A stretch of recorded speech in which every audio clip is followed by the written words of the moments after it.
set up the transmitter to send the flight mode information on remote RC channel 8.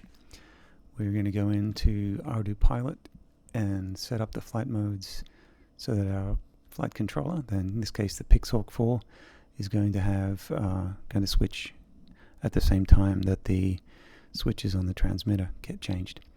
So first up, we're going to go into setup, and we're going to see that the flight modes as it currently stands. The current flight mode is hold. This is flight mode number 1, hold. You can see the range here, that if the line information coming in on channel number 8 is between 0 and 1230, it's going to decide that you're in flight mode 1.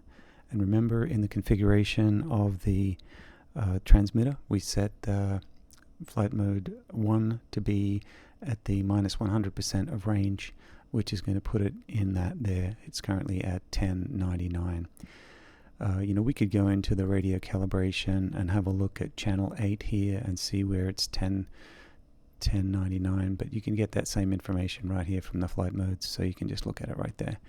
If we flip the switches on the transmitter, we can move down through the flight modes by changing the switches on the transmitter to change the level sent out on channel 8.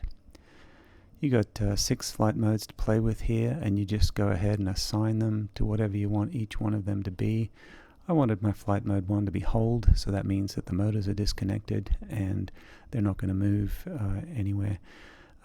And then flight mode 2 is going to be manual, and then acro is flight mode 3. And I just set 4, 5, and 6 just to be manual. I'm not using them right now. In the future, you can expect them to be auto and other flight modes. So you would save your flight modes there now, and you can see that that's going to work. You see the current flight, the channel that we're looking at here to get our flight mode information on is set to 8. On this particular firmware, which is the Ardu rover V413, you can go into your configuration under your parameters, your full parameter list. You can look up a parameter called mode channel. Mode channel is going to allow you to change that mode channel, and you can see down here that mode channel is set to 8 at the moment. If we wanted to change that to be some other channel, then we could use a different channel than channel 8 to send the flight mode information on. You can also see what all the flight modes are set to at the moment. Most of them are set to manual. Alrighty, and now we have flight modes working as we want them to, with the switches on the transmitter, selecting the different flight modes on the pixhawk4. Alright.